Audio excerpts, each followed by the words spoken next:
Welcome to the How to Be Awesome at Your Job podcast, the show where brilliant professionals share how to sharpen the universal skills required to flourish at work. Enjoy more career fun, wins, meaning, and money with your host, Pete Makaitis.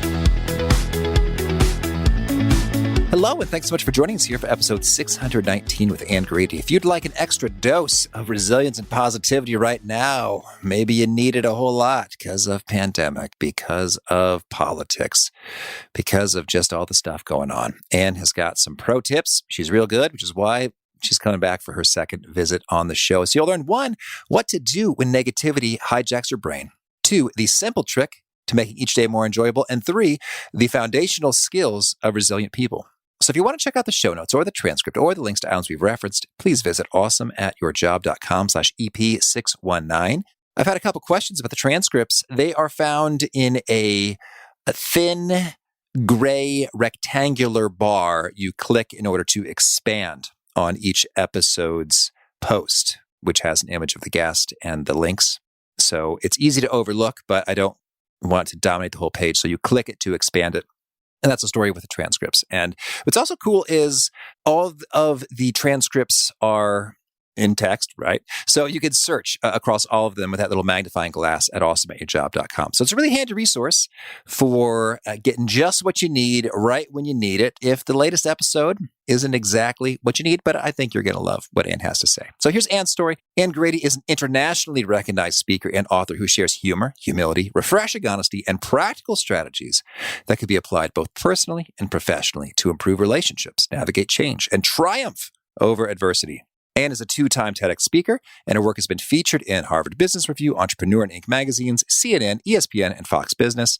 With a master's degree in organizational communication and more than 20 years of experience working side by side with industry gurus, political and educational leaders, and CEOs, Ann addresses audiences worldwide on topics including change management, resilience, leadership, communication, and emotional intelligence. Big thanks to Ann for sharing her wisdom with us, and big thanks to our sponsors. Check them out. One sponsor to check out is Harvard Business Review. This brilliant magazine, published at hbr.org, is the leading destination for smart management thinking. Fun fact, HBR has been mentioned in 108 episodes of the show. That's because HBR has great stuff that comes up often. They've got explainer videos, podcasts, real-world case studies, and much more. I think of HBR each night that I put on my special orange glasses. Their article, Will Blue Light Glasses Improve Your Sleep?, revealed that those who wore them reported better sleep and a 7% improvement in work performance as compared to those who wore the sham glasses. So I cite HBR anytime anyone tells me that I look silly wearing them.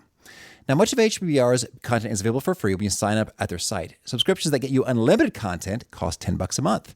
If you visit hbr.org/subscriptions and enter the promo code AWESOME, you can save 10% off of that subscription. Again, to save 10% off of your HBR subscription, go to www.hbr.org/subscriptions and enter the promo code AWESOME.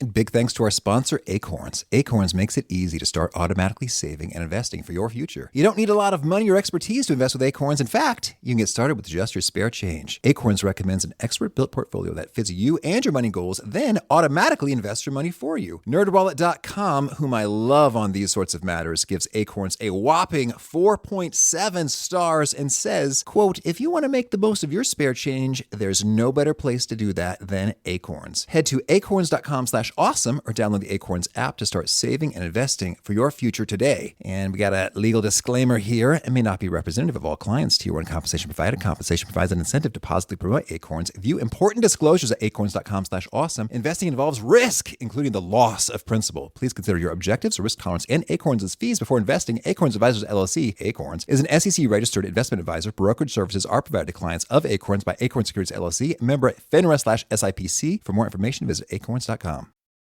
Now, here's Ann. Ann, thanks so much for joining us here on the How to Be Awesome at Your Job podcast. Hey, Pete. Thank you so much for having me. Well, I'm excited to chat once again, and I think you've got some very critical wisdom to share. Talking resilience, tell us, what are you doing to stay resilient these days? Oh my gosh. Well, I have been tested. I think we have all been tested. And so I've been putting into practice all these great strategies I teach. And just like all of us, I'm human. So some days work better than others. And it's just putting one foot in front of the other. Resilience is a practice. It's a muscle. something you have to work at. It's not one of those things you're either resilient or not. So I can't wait to share with you some of the strategies I've been using and the things I talk about in my new book and ways that you can just kind of navigate this difficult time a little bit easier. Beautiful. Thank you. Well, and even when at last the pandemic is behind us, we'll still need these for the next challenge. So maybe you could open us up. So the book's called Mind Over Moment. What's behind that title? So our life is this collection of moments. That's really all it is. And we're so caught up. We're busy being busy. And, I feel like the Girl Scouts are going to start handing out a busy badge at some point. We've just gotten really busy and we're reacting through life. And we kind of just, instead of living the life that we intentionally want, we're simply trying to survive the one that we have.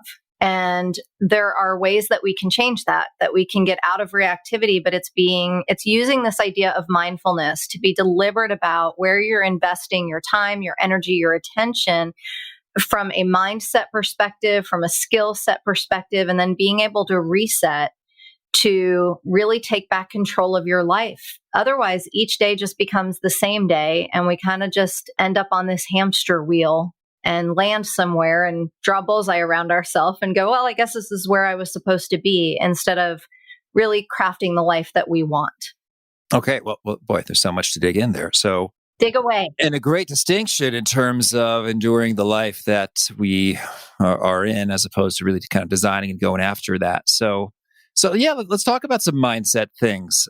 How would you orient us in terms of what is the optimal mindset to be resilient AF, as your t-shirt says, which keeps cracking me up?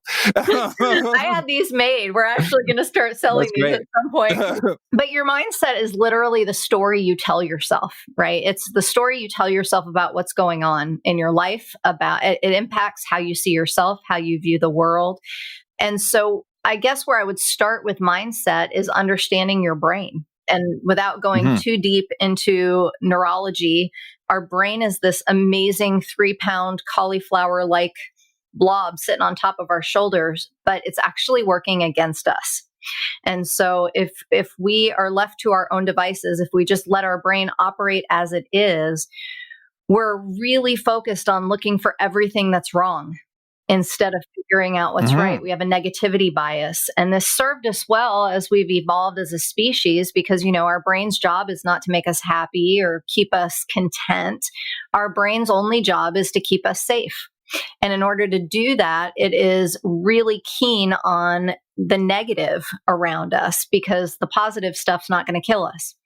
So your brain just easily kind of lets go of all these positive moments that you have in your life, and it really hones in on the negative experiences. And so we have to offset Mother Nature. And the thing that's happening right now is that our brain views uncertainty as a threat. Our brain doesn't like an outcome it doesn't know. It actually would rather have an outcome it hates than one it doesn't know. And so because of this negativity bias, we keep going to worst case scenarios and we tell ourselves these stories in our head. And that actually shapes our neurochemistry. So when we say things, even if they're true, like I'm so stressed, I'm so tired, this is crazy, this is nuts, what are we going to do? This is horrible. Your brain actually responds to protect you, and it starts pumping you with cortisol and adrenaline and noradrenaline and norepinephrine. And all of those chemicals are there to help you fight, freeze, or run away. But they're not doing anything to help you live purposefully or to help you find peace. We got to protect our peace. It's one of those things where my son is severely mentally ill and autistic. We've talked before, and I think I told you about he tried to kill me when he was 3 years old with a pair of scissors. And by 4, he was on his first antipsychotic. By 7, he was hospitalized and in his first inpatient psychiatric unit. When he was 10, he was hospitalized again, and I got diagnosed with a tumor in my salivary gland that left me with facial paralysis. And that resulted in a scratched cornea, which required eye surgery before I started 6 weeks of radiation. But not before I fell down a flight of stairs, breaking my foot in 4 places. So I didn't learn this stuff. I mean, I say I didn't learn it in a textbook. I had to live it first. And then I wanted to understand how it worked. And I learned that there were things that I was doing along the way that were supporting my resilience, but there were things that were sabotaging it. And if you are focused on deliberately cultivating the right thoughts, the right belief systems, the right mindset, you change your entire life. Our thoughts are not facts. We take them as facts, but they're not. All right. Well, let's dig in. So we got this negativity bias going on, and boy, Ed, you figured out how to overcome that with a host of challenges. Again, wow, I'm so glad you're here and well. Thank you. So, how do we go about overcoming, reprogramming, dealing with that? Well, it starts with the story you're telling yourself, right? So I found myself, people would say, "How are you?" And I'd be like, "Oh my God, I'm so busy. I don't have time. I'm overwhelmed. I'm stressed." And while those things may have been true, my neurochemistry was flooding me with all of these neurochemicals to help protect me. But it actually was increasing inflammation and making it difficult to sleep and impacting my mood and my ability to make decisions and solve problems. So you really start by being deliberate about the story you tell yourself, which is stuff's not ideal, but there are still good things happening if you look for them. And that's really the key. People who are resilient, who practice resilience, proactively cultivate positive emotions.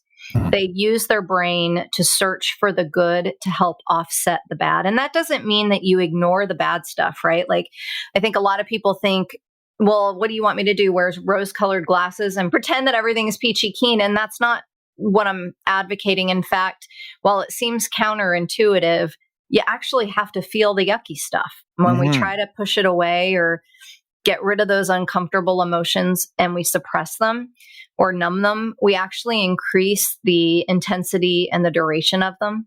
So it's not to say that you should ignore the uncomfortable negative emotions, but you have to proactively search for the positive ones. Okay. So, well, let's hear those two parts then in terms of, okay, so pushing away, ignoring, suppressing, repressing the unpleasant stuff is the wrong move. What is the right response for, I'm anxious, I'm angry, I'm depressed, this thing ticked me off? Yeah, well, it's to acknowledge it and give yourself grace, right? We're human. And I think we've grown up in this, the last decade has been this positive psychology cyclone. And what we don't realize is we're not supposed to be happy all the time, right? Those moments happen in little blips, but our brain has developed a negativity bias for a reason. It's meant to protect us from everything that's going on. And so if we're going to overcome it, well, first of all, we can't overcome it. It just is what it is. And so, when you're feeling anxious, it's going, crap, I feel anxious right now, and identifying where you feel it. So my stomach feels tight, my shoulders feel tense, my palms are sweaty, my heart is racing. What that does, simply by naming it and identifying where you feel it, it's called tracking. It actually resets your nervous system and gets you out of the sympathetic fight or flight and back into the parasympathetic rest and digest. So simply acknowledging the emotion and, yeah, I feel crappy right now, and this is what I'm experiencing, and it's okay to feel that way, because feelings are fleeting. It will shift and change. But when we fight it or try to numb it with unhealthy vices, we just serve to aggravate it and bring it to the forefront even more. It's like me telling you, like, don't think of pizza or chocolate cake, right? When you're going on a diet, we pay attention to what's top of mind. It's called selective attention. It's like if I said, think of an animal, but whatever you think of, don't think of pink elephants. Well, that's what you're going to think of, right? So we have to start acknowledging the stuff that doesn't feel so great, but then you have to be deliberate about what you're searching for. Okay. So we talk about the unpleasant emotions and how to work with that. And so then to be conscientious about what you're searching for, how do we amp up to find more and, I guess, linger or dwell more into the pleasant experiences?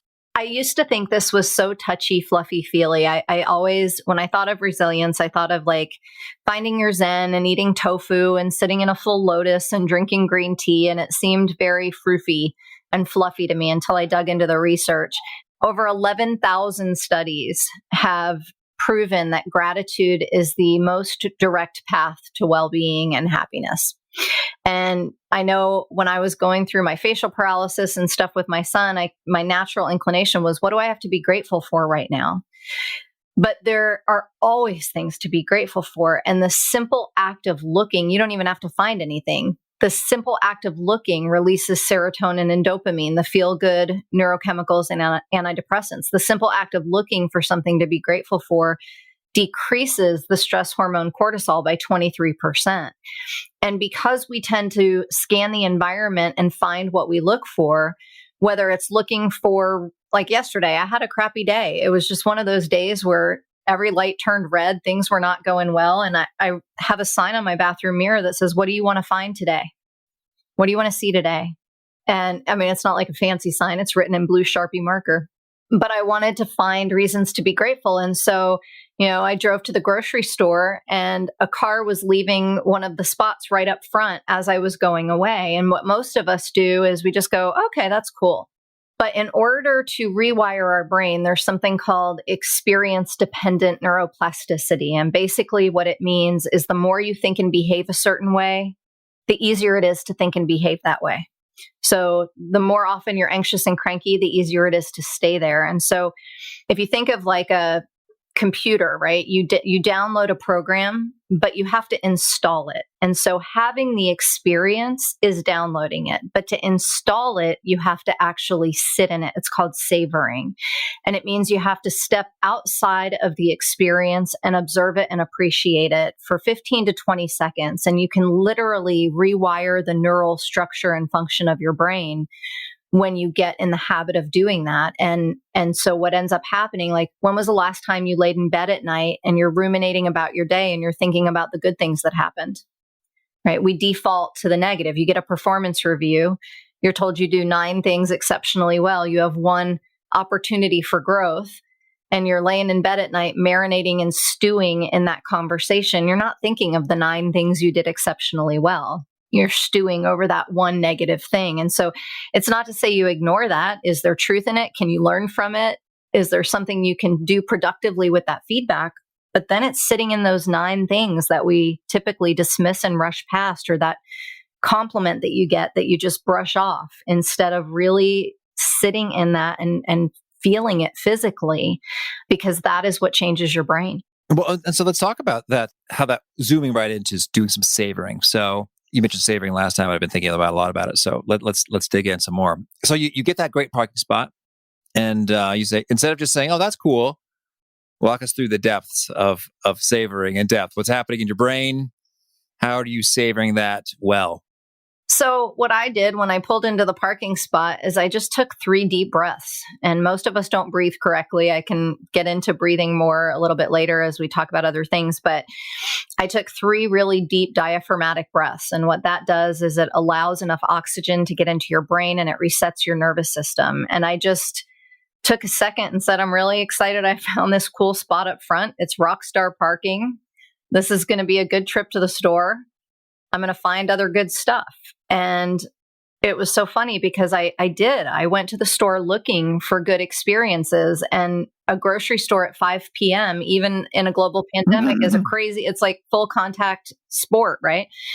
But I was standing in one of the aisles and I could not find the spice I was looking for. And there was a mom and a daughter walking by, and I'm like, hey, can I borrow you guys for a second? And they looked at me like I was a crazy person, which I probably am. But I said, my eyes, I've been staring at this spice aisle for 5 minutes and I can't find what I'm looking for.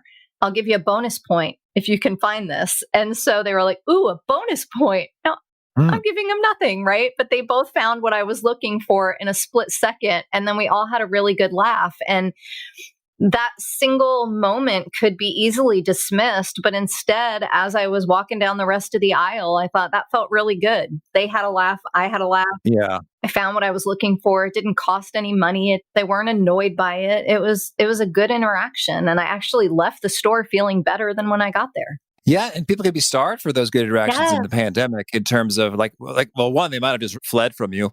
Too close. Crazy. Danger, toxin. I had a mask. Oh, good. Well, so there's that they could be particularly starved for that experience there. It's funny you mentioned that because I teach resilience, right? And so I was doing a session today for a group of leaders at a high-tech company. And I shared that experience. And one of the guys said, it's interesting you say that, because yesterday I was at the grocery store and the exact same thing happened. I couldn't find something. And this woman was standing there and I asked her to help me and she found it. And this is the gentleman talking. He said, I told her, "You're awesome." And she started to cry. And she said, "That's the first time anyone has told me I'm awesome all year long. You just made my day." And I do think we're starved.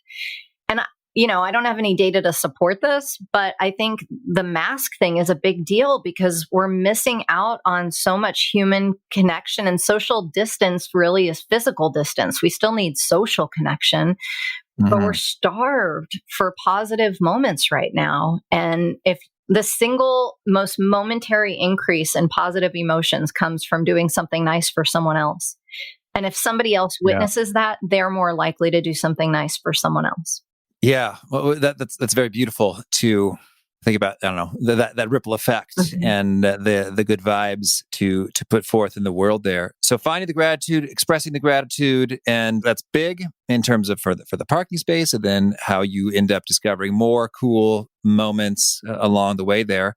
So that's sort of the mindset part. Talk to us about the skill set. What are the top skills that folks need to adopt to become more resilient, and how do we get them? Well, I think of the mindset as the toolbox, right? It's the foundation, but you've got to fill it. And so the skills are your tools. And what we just talked about is a big one: proactively cultivating positive emotions, whether it's humor, a smile, one that involves the muscles around your eyes, actually calms your nervous system, cools your heart, slows respiration. True, genuine laughter increases pain tolerance, lowers blood pressure, stimulates dopamine and serotonin production, even makes you appear more attractive. So anything that you can do to proactively cultivate good emotions. So for example, I have watched every Netflix stand-up comedian that I could find. Like, I think I've exhausted them all and I'm watching them all again, and it's because your brain doesn't know the difference between, like, they've done studies with Botox where they force a smile and your brain doesn't know the difference between a real smile or a forced smile. It just recognizes the facial movement. And so that literally shifts your brain. When you experience laughter, it is not only good for your brain, it's really physiologically good for your body. So that's a huge one. Self-care. This morning I was teaching a session and I said, think of the dirtiest word you can imagine. Like, think of the dirtiest word you can imagine. And then I asked, how many of you thought of self-care, right? We think of it as this selfish luxury, but it's really a skill. Self-care is nothing more than a skill, and it doesn't have to be taking a spa day, right? It can be sipping that first cup of coffee and just really appreciating it. It can be lighting a candle while you do your taxes.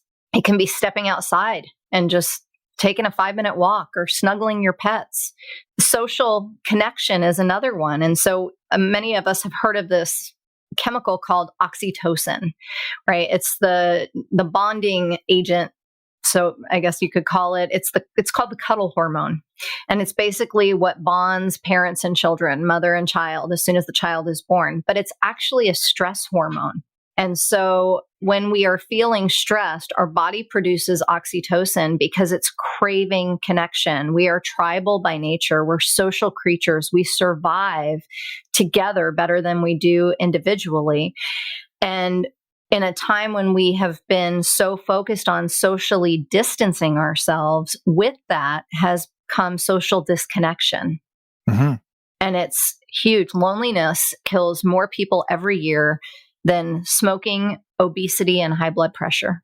And you can be in a room full of people and still be lonely, right? So you could be in the middle of Times Square back when it used to be filled up, and be lonely. So social connection is huge. Self-care, gratitude, positive emotions, all of those seem like they're so easy that they're so simple that it's easy to dismiss them.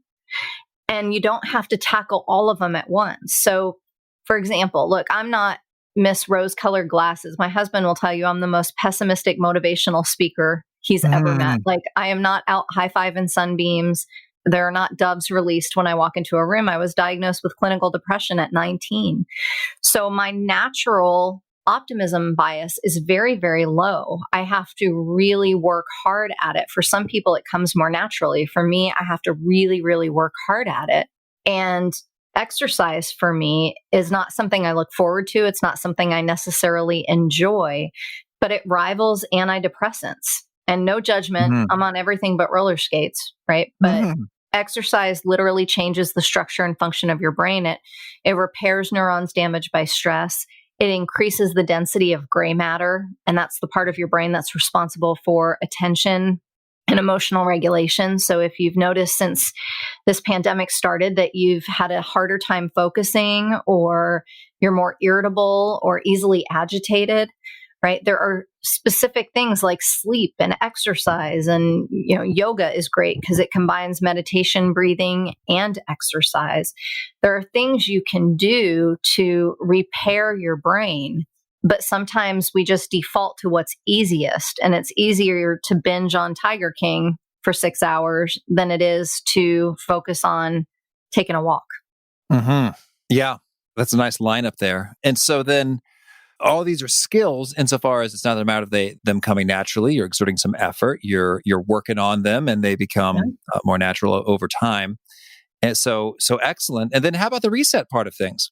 So the reset is kind of twofold. One, it is resetting your priorities, right? So resetting your priorities and your perspective. I think what's been most fascinating as I've been working with a lot of my corporate clients is, that working from home is no longer working from home. It's living at work. Yeah. And we are constantly connected. And because people know we're not anywhere else, when we don't respond for a couple of hours, it like creates this sense of urgency. And your eulogy and your resume shouldn't be the same document. As someone who is very goal-oriented, achievement-driven, I own my own business, I've had to really work hard at remembering that it's not just about prioritizing your schedule. It's about scheduling your priorities. If you were to track your time for a week, is it reflective of what you say is most important to you? Or are you just getting carried away being busy? So, I told you swimming for me is my exercise. It's my self-care. And I swim in a pool, and there's this line painted on the bottom of the pool, so I go straight. But if you've ever tried to swim in an ocean, then swimming in a straight line is like impossible, right? You're carried away by the tide. You're carried away by the current. So you're taught, if you're an open water swimmer, aim for an immovable object, right? Like a buoy or a dock or a lighthouse. And so this idea of, your lighthouse, what is your lighthouse? Because I feel like life is kind of like the ocean. There are times when the seas are calm and it's beautiful and the birds are chirping and sun is shining. And then there are times that we're in right now, like a global pandemic, and it's a torrential storm and we're getting sucked under. And if when we rise back up to take a breath, we don't have something to look toward, we just kind of swim aimlessly. So one of the things to reset is really get clear on what your most important priorities are, and is that reflected in your calendar? The other thing is, what are you swimming toward? And you can have big lighthouses, like my biggest lighthouse is mental health advocacy, but I have little lighthouses like pizza night, right? So I'm doing Sober October. I have a lighthouse on November 1st. I get to enjoy a cocktail, right? Like these, part of the challenge, I think, with the pandemic is that we don't have a lot to look forward to because we don't know what's going to happen. Like my husband and I, for the longest time, our lighthouse has been getting an RV. And I'm not a camper, I'm a glamper. So we wanted to get a travel trailer, right? And we've been putting it off and waiting till the kids graduate and waiting to the right time. And we finally said, you know what, there's never going to be a time when every duck is in a row and everything is in alignment. We just did it. We bought a travel trailer, and my God, it's been so fun just to start having these little lighthouse adventures along the way. So that's that part of it. The other part is resetting your nervous system, because we can consciously, physically get out of fight or flight and that cortisol induced stress state. And we can literally put ourselves back into a relaxed place where we're able to re-engage the logical part of our brain and think creatively. It's a skill, but it's doable. Ooh, so much good stuff here. Well, Anne, tell me, Anything else you want to make sure to mention before we shift gears and hear about some of your favorite things? Well, I think for me, the resetting your nervous system is something that we take for granted that we can do. And I just love that there are a few techniques that you can use. One of them is breathing. And it sounds so simple, right? But most of you are probably thinking, okay, Anne, I can breathe. Like I'm sitting here. What's the magic with this? But we breathe shallowly. So if you put one hand on your chest and one hand on your stomach, right, and you just breathe normally, there's a high likelihood that your chest is moving more than your stomach. Like, take a second and do it for you. What's moving more, your chest or your stomach? Well, I kind of knew what you were going to go for, so I think I'm cheating.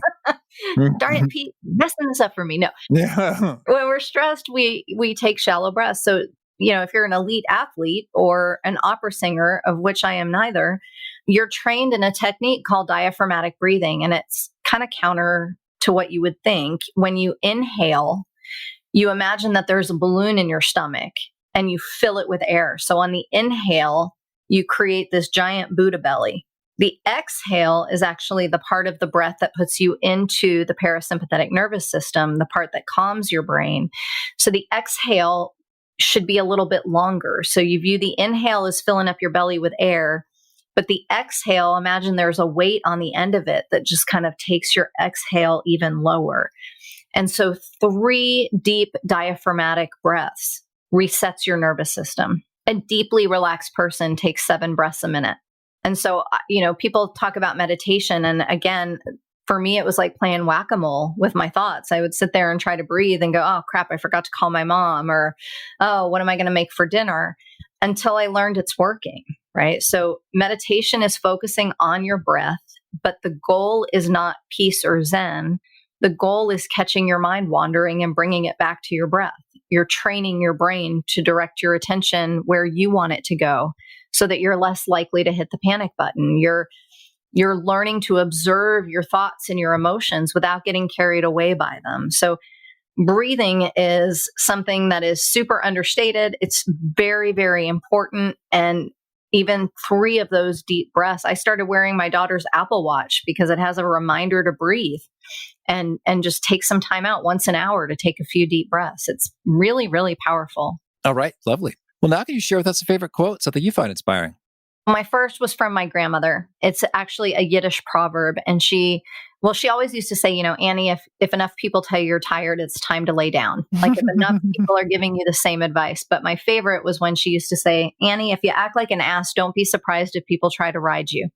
That's probably my all-time favorite quote. But I guess the second closest to that would be Ray Wiley Hubbard. He's a Texas singer-songwriter. And he's got a lyric in one of his songs. And he says, the days that I keep my gratitude higher than my expectations, well, I have really good days. And so what I have found is that when we're unhappy, it's usually because our expectations are out of alignment with reality. Mm-hmm. And you can't always control what's in reality, but you can control your expectations. So the more time you spend being grateful and the less time you spend being resentful or disappointed, the easier it is to find the good stuff. And how about a favorite study or experiment or bit of research?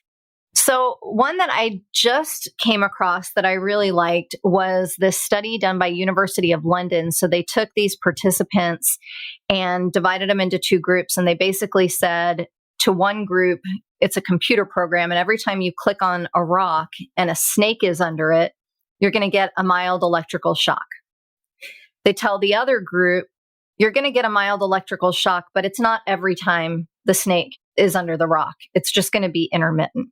And what was phenomenal is that the group that knew that they were going to get shocked every time there was a snake under their rock had less anxiety than the people who knew it would be intermittent, because our brain is so against uncertainty. It hates it.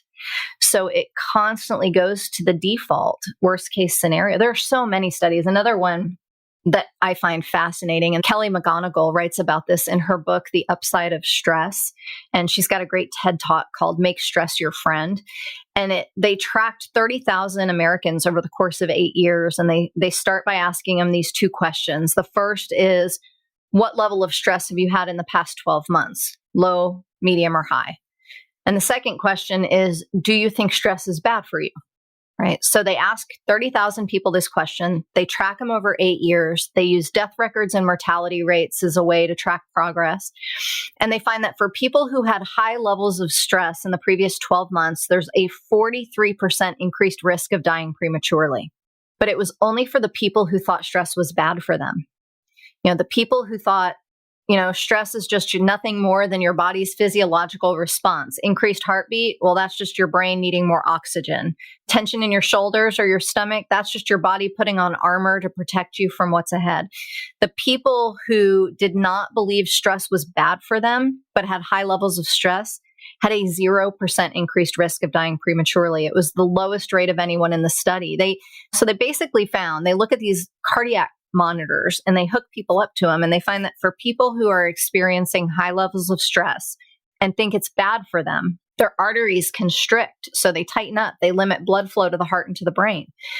But people who have stress and believe it's just your body, which is eustress, it's just activation of your sympathetic nervous system, nothing more, nothing less, they had zero constriction. They had the same cardiac profile as people who experience joy and courage. And then they took it a step further. They looked at housekeeping staff at hotels, and they asked these housekeepers, do you exercise? So they take a group of housekeepers that don't exercise, and they divide them into two groups. One group, they don't tell them anything. The other group, they say, did you know that every time you change a sheet, you burn this many calories? Every time you clean a window, you burn this many calories. Every time you flip a mattress, you burn this many calories. Every time you vacuum, right? So the people that they didn't say anything to, the housekeepers that just kept business as normal, didn't lose any weight. The people who were told that what they were doing as part of their job was exercise, even though they changed no other habits, lost weight. Like, our belief system is so powerful that it drives our neurochemistry. And the beauty of this is that beliefs can be changed. Beautiful. That's great. And if folks want to learn more, get in touch, where would you point them? Well, you can always go to AnnGradyGroup.com, Ann with an E. You can certainly text the word strength to the number 22454. And I'm sure you'll probably post that in your show notes, but it's 22454. Text the word strength, and you can get some free resources, a resilient self-assessment, a self-care sheet, a poem that I wrote a couple of years ago that could not be more fitting than it is right now. But we also have a weekly resilience reset tip, tool, or strategy to kind of help you just reset. And so you can go to my website to sign up for that. You can also learn more about my books on the website. And like I said, a portion of all my book proceeds go to the National Alliance on Mental Illness here in Central Texas. I live in Austin. And do you have a final challenge or call to action for folks looking to be awesome at their jobs? So we think that we separate like work and life, I want this balance. And I would say that there's no balance. Right now, it is about taking care of you so that you can be the best version of yourself to perform well at work. And you cannot do that if you're not well. So it would be a self-care challenge. Every day, schedule 10 minutes on your calendar to do something kind for yourself. It could be just doodling on a piece of paper or drawing. It could be snuggling your pet or your kids. It could be doing a puzzle. It doesn't matter what it is as long as it brings you joy. And most of us are constantly thinking about, how do I alleviate stress? And I would challenge you to reframe it. Instead of how do I stop stress, it's how do I find joy? What are some things I can do throughout my day? What can I insert throughout my day to create joy? Because that is what will change your brain and build your resilience muscle. And it is just that. It's a muscle. Ann, this has been a treat. I wish you much luck in all of your moments. Thank you. Yeah, life is made up of moments. It's just a collection. And so we got to make those moments count. I really appreciated that such a simple suggestion from Ann, the 3 deep breaths. And I've really been doing that. And it's easy to do and it's easy not to do. And I'm just a huge fan. So I recommend those little practices can make a world of difference. It almost feels a little bit, elementary or juvenile. It's something that my toddler might pick up from Daniel the Tiger's Neighborhood show, which I think is very valuable for teaching emotional skills to youngsters. But anywho, it's almost like easy to dismiss that advice, I think, because it might feel too elementary or too childish. But a suggestion need not be complicated or secretive or require a tricky, cool, advanced app or whatever to be helpful. It's simple. It's powerful. I recommend it. Thanks for the tip, Anne. Again, the show notes, the transcript, and the links to items we've referenced are at awesomeatyourjob.com/EP619. If you haven't already, I hope you'll push subscribe to catch our next guest, Steve Glaveski. He's got some perspective on how to be time rich instead of time poor. Hope to catch you there. Peace. Thanks for listening. To get the most out of the show, we recommend 2 key things. First, check out the extra resources at awesomeatyourjob.com. You can find this episode's transcript and links, as well as the perfect episode for your situation. You can search the full text transcripts of hundreds of episodes or explore episodes tagged by topic and competency covered. Second, subscribe to the podcast and get future episodes automatically. You can subscribe by telling Siri and several other smartphones and speakers, subscribe to the How to Be Awesome at Your Job podcast, or by tapping subscribe in your podcast player of choice. If you'd like some extra help figuring out podcasts and how subscriptions work, visit awesomeatyourjob.com/subscribe for guidance. Hope to catch you on the next episode of How to Be Awesome at Your Job.